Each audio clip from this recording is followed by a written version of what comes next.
सभी लोग आंदोलन में थे, आप लोग भी जेल, हम लोग भी जेल। कांग्रेस के खिलाफ हम लोग लड़े थे। उस समय जसवंत बाबू जेल में नहीं थे, जो फाइनेंस मिनिस्टर हैं। थे क्या आप जेल में?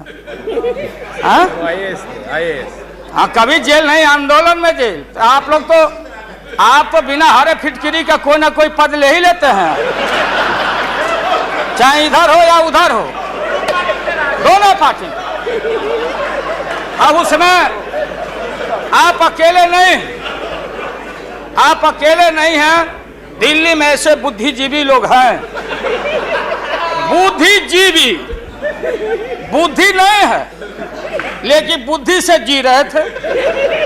तो खैर छोड़िए इन बातों को, ज्यादा आपको टॉर्चर करने की जरूरत। तो महोदय मैं बताना चाहता था, ये जौहर साहब हैं, अब बैठिए।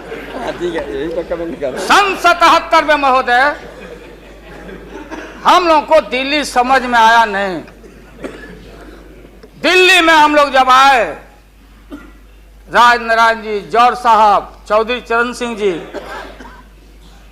हम लोग उसी परिवार के लोग हैं महोदय, चाहे मुलायम सिंह जी हो और कोई हो, या नीतीश जी उधर जो चले गए हैं।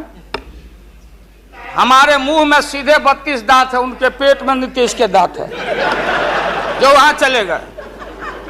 पेट में दांत, पेट वाला दांत बड़ा खतरनाक होता है। तो महोदय मैं सन 77 को याद दिलाना चाहता हूं, हम तो आपसे लड़ाई शुरू से लड़ रहे हैं, ये नई बात नहीं, किसी कारण से नहीं। जनता पार्टी का खंड खंड हुआ, कोई यहां गिरा, कोई वहां गिरा, कोई वहां गिरा। बंगलोर में हम लोग जुटे ना विन ओवर करने के लिए, संपैथी लेने के लिए, कि नेहरू जी ने कहा था कि अटल एक दिन तुम देश का प्रधानमंत्री बनेगा, आपने कहा था। ये लिखा हुआ है रिकॉर्ड में, आपने कहा था। तो आप एक बार नहीं, आप 2 बार हो गए। नेहरू जी तो एक बार बोले, आप हो गए 2 बार। आप तो जान छोड़िए मुल्क का महोदय, दूसरे को आने दीजिए महोदय। यह आपने कहा था।